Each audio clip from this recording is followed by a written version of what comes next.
হ্যাঁ রাতে দিচ্ছেন কে দেরি করবে না ভাত খাবার কাগজ যে খরাটা ভাত হ্যাঁ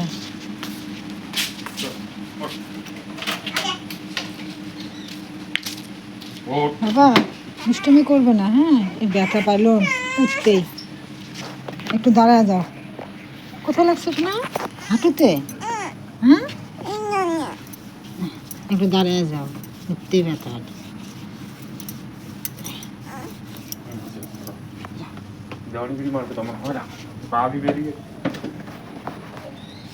ও চাবি নেওয়ার ধান্দা ওর, চাবি ঘুরাবে ওই তালে থাকে। টাটা বাবা, বাবা টাটা দাও। দুষ্টুমি করো না।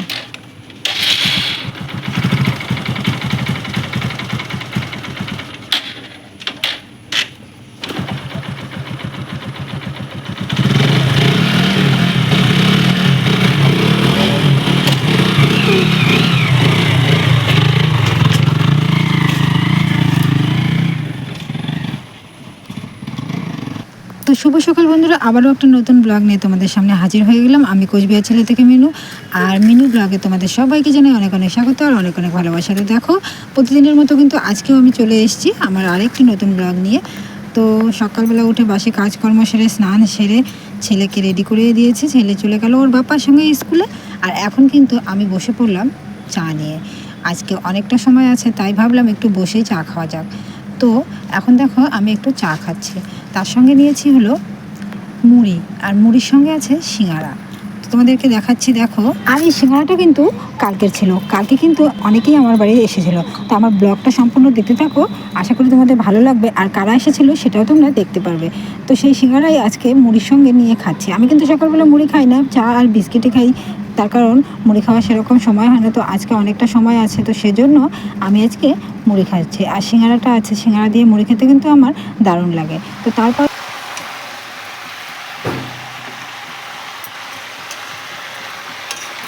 দেখো চা খাওয়া হয়ে গেছে, এদিকে কিন্তু 8:30 বেজে গেছে। আমার কিন্তু টাইম ওভার হয়ে গেছে। আজকে শর্ট করে মুড়ি খেতে গিয়ে টাইমটা কিন্তু আমার বেশি চলে গেল। তো তাই দেখো ফটাফট এসে ভাত, একটা ডাল, আর এখানে পুঁই শাক আর মিষ্টি কুমড়ো দিয়ে একটা ঘন্ট করবো। তো ভাত ডাল কিন্তু আমার হয়ে গেছে, এখন আমি পুঁই শাক আর মিষ্টি কুমড়ো দিয়ে ঘন্টটা বসিয়ে দিয়েছি। পুঁই শাক আর মিষ্টি কুমড়ো দিয়ে ঘন্ট কিন্তু দারুণ লাগে বন্ধুরা। তোমাদের কেমন লাগে অবশ্যই কমেন্ট করে জানাবে। আমার কিন্তু খুবই ভালো লাগে, আর এটা হলেই আমার খাওয়া হয়ে যাবে, এতটাই পছন্দ করি। আর যদি নিরামিষ রান্না করি সেটা তো আলাদা। তো রান্নাবাড়িটা কমপ্লিট হয়ে গেলে একটু রেস্ট। তো তার কারণ আজকে অতটাও চাপ নেই, সব কিছুই বেশ আরামে আরামে হচ্ছে। তো আমি কিন্তু রান্না বসিয়ে দিয়েছি, রান্না প্রায় হয়েও গেছে। আর শরীরটা যেহেতু ভালো না, খুব আস্তে আস্তে করার চেষ্টা করছি। তো দেখো আমি কি রান্না করেছি। এই যে দেখো আমার ডাল হয়ে গেছে, তার সঙ্গে করেছি হলো ভাত, আর আছে পাঁপড়। তো এই আর করবো, এই ঘন্টাটা বসিয়ে দিয়েছি। তো আজকের রান্না কিন্তু এতটুকুনি বন্ধুরা, অন্য কিছু আর করতে পারিনি, এইটুকুই রান্না করেছি। তারপর দেখো ছেলে কিন্তু স্কুল থেকে চলে এলো, আর ওর বাবা কিন্তু আজকে সকাল সকালে ডিউটিতে চলে গেছে। তো ছেলেকে স্কুল থেকে নিয়ে এসেছে ওর কাকু। তারপর খাওয়া দাওয়া করে মা ছেলে মিলে বসে পড়েছি একটু গল্প দিতে। আজকে স্কুলে কী কী পড়ালো সে কথাই গল্প করছি। আজকে কী কী পড়ালো বাবা স্কুলে? হ্যালো, কী কী পড়ছো? ABCD। হ্যাঁ, আর কি কি পড়ালো? ক খ 1 2 1 থেকে 30 দিছে। আর হচ্ছে লাস্টের দালা মনিটা হচ্ছে ABCD বাংলা বানান দিছে আর ইংরেজি বানান দিছে। তাই? ওইগুলোও পাইছি। তুমি করছো সব?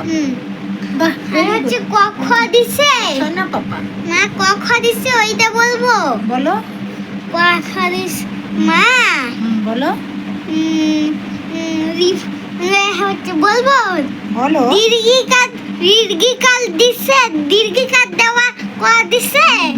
আর হচ্ছে রিফালা ক দিছে। দীর্ঘিকারের চিহ্ন, তারপর রিফালার চিহ্ন কিরকম হয় এগুলো? রিফালার চিহ্ন আর হচ্ছে একারের চিহ্ন, এই তিনটাই সব করছো? হ্যাঁ। ভেরি গুড আমার সোনা পাপা। তাহলে এখন একটু বই নিয়ে বসো বাবা। মা আরেকটু পরে স্নান করে আসি, তারপরে হয়তো তুমি ফোন দেখতে বসবে, তখন তো আর পড়া হবে না। এখনই একটু পড়ো। ঠিক আছে। ঠিক আছে, ওকে। তারপরে কিন্তু বন্ধুরা আমি ছেলেকে নিয়ে পড়তে বসে পড়লাম। তো স্কুলের এতগুলো কাজ থাকে যে ও যদি এখন একটু পড়াশোনা না করে তাহলে সন্ধেবেলা এই কাজগুলো ও কমপ্লিটই করতে পারবে না। তিনটে খাতায় 3 পৃষ্ঠা কাজ থাকে, তো সেই কাজগুলো কমপ্লিট করতে ওর প্রচুর সময় লেগে যায়। তার কারণ এখনও তো সেই বড় হয়নি। তো সেই জন্য আমি ভাবি যে ওকে স্কুল থেকে আসার পরে একটু কাজটা একটু টাচ দিয়ে রাখি, তারপর আবার সন্ধ্যেবেলা আবার বসাবো, তখন অল্প কিছু বাকি থাকবে সেটুকু করবে, বাস হয়ে যাবে। তো সেই জন্য বসে পড়েছি। খুব একটা চাপ দিই না, যতটুকু পড়তে চাই অতটুকু আমি পড়াই। তো এই যে ও যতটুকু পড়বে ততটুকু পড়া হয়ে গেলে তারপর ওকে স্নান করিয়ে দেবো। তো ছেলেকে পড়াতে বসে কিন্তু আমি চলে এসেছি এদিকে গরম জল বসাতে। তো যেহেতু হিটারে গরম জলটা করি, তাই আগে থেকে না বসালে আবার কখন কারেন্ট চলে যায়, কালকে থেকে কারেন্ট বারবার আসছে আর যাচ্ছে। তো সেই জন্য আমি ভাবলাম যে আগে গরম জলটা বসিয়ে দিই। তার কারণ আমার শাশুড়ি মা তো রোজই গরম জল দিয়ে স্নান করে, সেটা তো তোমরা আগের ভিডিওতে দেখেইছো, আমি অনেক ভিডিওতেই বলেছি সে কথা। তার কারণ ওনার ব্যথা, সেই জন্য গরম জল দিয়ে স্নান করে গরম জলটা আগে বসিয়ে দিই। তারপর ওখানে আছে আমার ছেলের জল। ছেলে গরম জল দিয়ে যদিও করে না, আবার ঠান্ডা জল দিয়েও করে না, হালকা একটু গরম জল দিয়ে ও স্নান করে। মানে একদম কলের থেকে পাম্প করে যে ঠান্ডা জলটা, সেই জল দিয়ে ও স্নান করে না, করাই না। ও ছোটোবেলায় একটা মানে খুবই অসুখ হয়েছিল, তো তখন থেকে ডাক্তার বলেছে ওকে ঠান্ডা জল না লাগাতে 5 বছর পর্যন্ত। তো 5 বছর হয়ে গেছে, এখন 5 বছর 1 মাস চলছে। তো হঠাৎ করে ছেড়ে দিলে আবার ঠান্ডা জল দিয়ে স্নান করালে অনেকটাই অসুবিধা হয়ে যাবে। তো তার জন্য আমি একটু একটু করে ওকে অভ্যেস করাচ্ছি। তো হালকা, একদমই হালকা, কোনো রকম গা গরম, এরকম গরম জল দিয়ে ওকে আমি স্নান করাই। তারপর দেখো চলে এসছে ঘরে, দেখি ওর লেখাটা প্রায় কমপ্লিট হয়েই গেছে। তো কমপ্লিট হয়ে গেলে আমি ওকে স্নান করিয়ে দেবো। তার আগে আমি যাব একটু অন্যখানে।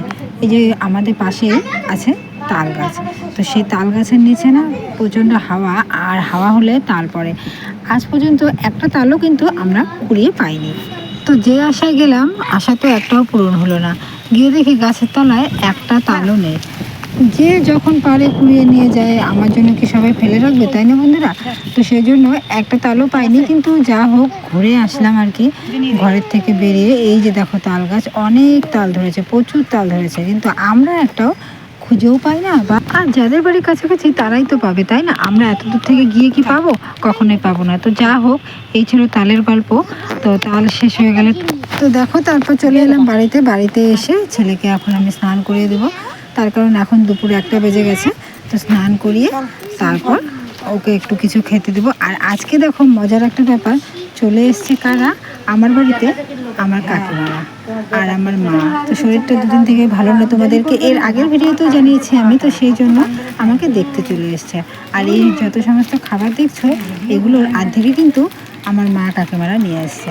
আমি নিয়ে এসেছি শুধু মিষ্টি দইটা আর ঝুড়ি আর বুঁদেটা, আর সিঙ্গারা মিষ্টি এগুলো সব কাকু আর মারা নিয়ে এসছে। তো এই যে দেখো সবাই বসে একসঙ্গে বসে গল্প করছে। আর আমার বাড়ি থেকে বাবার বাড়ি যেহেতু কাছাকাছি 15 মিনিটের রাস্তা, তো সেই জন্য ও খুব একটা দূর নয়, রাত্রেবেলা যখন তখনই আসা যায়। তো সবাই একটা টোটো রিজার্ভ করে চলে এসছে। এখন এই মিষ্টি চা খেয়েই কিন্তু ওরা চলে যাবে, একদমই থাকবে না। আর আমার দাদার ছেলেকে দেখো, এত দুষ্টু হয়েছে, এত দুষ্টু হয়েছে, কি বলবো আর। এই যে সবাই, এই হচ্ছে আমার কাকু, আমার মা, সবাই বসে আছে। আর যে আমার শাশুড়ি মা, সবাই মিলে একসঙ্গে বসে গল্প করছে। চিল্লাবো দাদা কোনটা? দাদা কোনটা? মা দাদা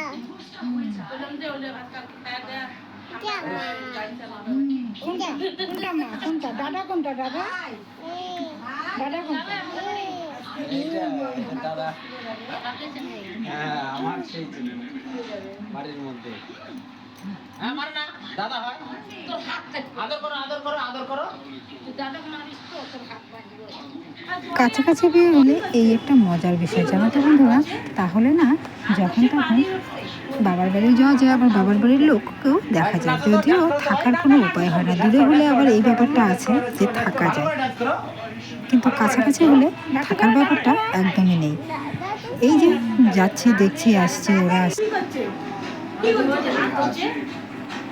হচ্ছে পানি উঠছে প্রদীপ খালি আমার মাথার তাল করে দেয় ভাই একটু নাচো তো, ডান্স করো তো ভাই, দাদা নাটক করবে ডান্স করো, ডান্স করো, ডান্স করো, ডান্স করো, ডান্স করো, ডান্স করো, ডান্স করো, ভালো করে ডান্স করো, ভালো করে ডান্স করো। নাটক করা দাদা তো তুমি নাটক করে দাদা